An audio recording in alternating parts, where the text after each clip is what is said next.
dilat si Bel. Esmir! Ikaw na, Esmir. Hello po. Salamat sa pagpunta sa concert ko, guys.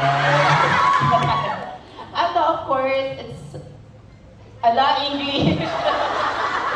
It's always an honor working with them. Actually, na-realize ko na yung pinaka-first movie ko is with them. And right now, pinaka-first series ko is also with them.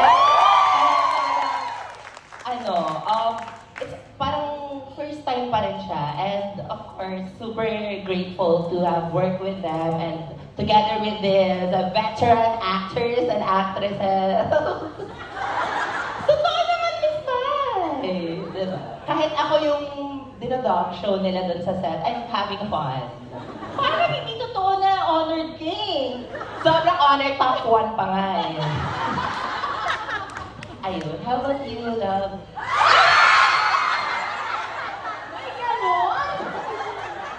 I really enjoyed working with Esme.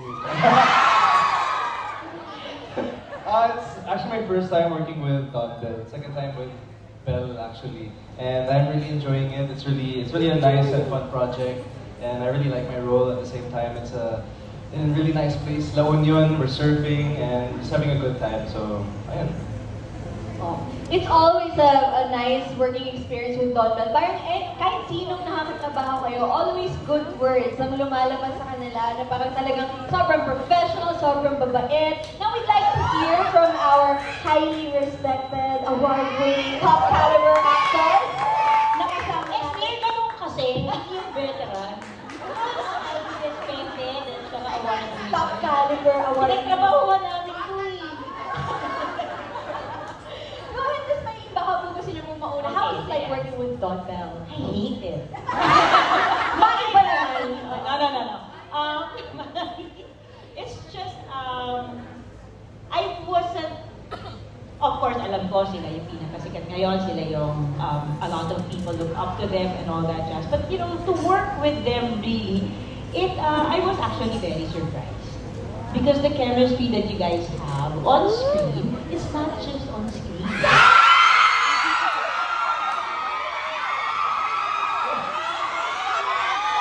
Charot lang yan, hindi totoo. No, really. I see it even of, yung ganitong mga little gestures na ginagawa dito kay Belle, and the way Belle also consults with Don. Halimbawa, yung mga, pwede ko bang kainin tong mushroom?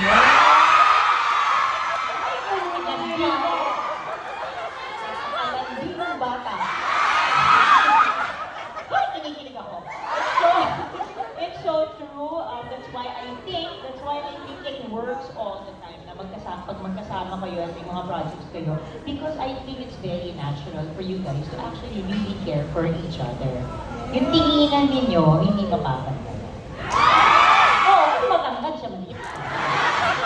Yeah, but yeah, it's nice. Very, very nice. Yeah, charot lang. Thank you, Miss Maylene. Pero wait, hindi ako makaka-move on doon. Ano yung pagpapaalam ng pagkain ng mushroom? Belle Mariano, please explain. May explanation ako dyan. Okay, Wait, pa-explain. Hindi kasi kanina we were eating before we came up here on stage. For those who don't know, may anong type ng mushroom yun? Allergic ako sa mushroom. May isang type ng mushroom na allergic po ako. Doktor ba si Donnie? Bakit siya yung tinatanong ko? Kina-confirm ko lang kung cute ba yung mushroom na yun. Ah. Mawag na po kayong magalit, ma'am. Sorry po. Yun pala. Pero, so pinayagan ka ba? Pinayagan ka bang kainin yung mushroom? Siya na lang tanong. Anong sinagot mo, Donnie? Anong sinagot mo doon? Hindi ko alam dyan. Minsan kasi okay siya sa mushrooms, minsan hindi. Pero sabi ko, huwag na lang, para sure. Mahirap din pag masakit yung tiyan or may mangyari sa parang si Matt. Ang dami nangyayari sa mukha niya. Pero yun, sabi ko, huwag na lang. Safety first. Always safety first. Thank you. Okay, meron pa po bang gustong mag-comment sa working with Don Bell? Sir Benji Paras, ano po ba ang inyong mga comment? Nasabi na ni Myla, pero yung sobrang bait nila, silang dalawa na, alam mo yung kalat-kalat, na pag sinayong kain tayo. Gusto ko, o sige, saan niyo gusto? Sasabihin nila, Ben, gutom kami. Anong gusto niyo? Ayan, sabi ko, so sinasamantala namin. Game na game ang Don Bell. Sir Christian? Hindi, kukwento ko lang sa inyo kasi one time... Hindi, wala. Hindi, kwento ko lang sa inyo. One time, andun kami sa standby area, tapos... Yun na yun. Hindi, nakaupo ko doon, tapos andun silang dalawa, nag-script reading. Tapos tinitingnan ko lang silang dalawa. Alam mo yung nararamdaman ko na parang ang sarap maging ganyan yung age, no? Kasi kahit na nag-script reading lang sila, nakikita mo yung kahit magtinginan sila. Hindi ko alam kung lalagyan mo ba ng mali siya o hindi. Pero parang sabi ko, gusto ko maging ganyang edad. Diba? Parang iba yung meron silang dalawa. Ha? Uy, mali siya kapag ako? Siguro kasi hindi ko ayokong i-judge pero iba lang yung pakiramdam ko. Parang sabi ko, parang may something. Pero kayo na mag-judge ha. Basta kinuwento ko lang sa inyo, kayo na bahala ha? Ayun na. Ganun talaga pag ang tamis, no? Yung wala naman silang ginagawang extraordinary, pero pag tinignan mo, tamis! Tamis! Miss Angel? Oo, ako na lang, di ba?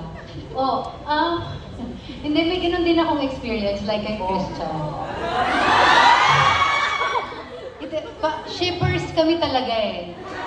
Siniship namin talaga sila. Kasi, bakit ba ayaw pa, di ba? Parang kitang-kita na. Kasi, sabi ko nga, one time kasi, so nagtitaping kami, tapos si Belle, yung character niya, bumisita sa bahay. Tapos, so siguro after a take, tapos may setup, iba yung... Ano? Oo, di ba? Meron eh. Oo, parang malalasahan mo talaga. Ano po? Malalasahan mo yung tamis? Ano ba yun? Tapos sabi ko, naging kayo ba? Ay, hulaan nyo na lang ako ng sagot. Siyempre, di ko lalaglag yung anak ko. At yung mahal ng anak ko.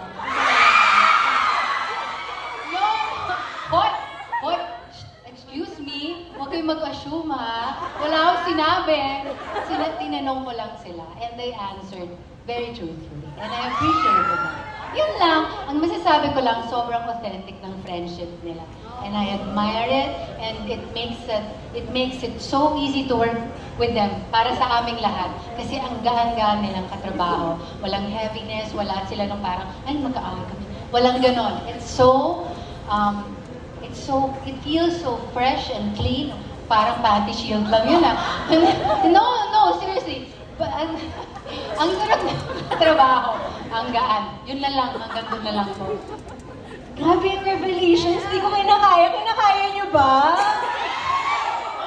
Don and Belle, in-expect niyo ba na magiging ganito yung start ng ating media ko? Nag-usap ba kayo sa likod?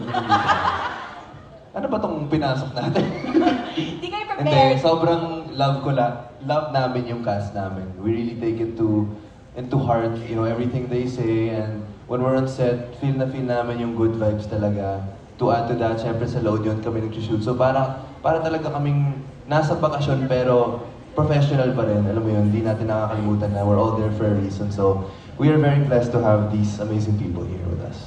Yes, thank you for wrapping it up professionally, Donnie.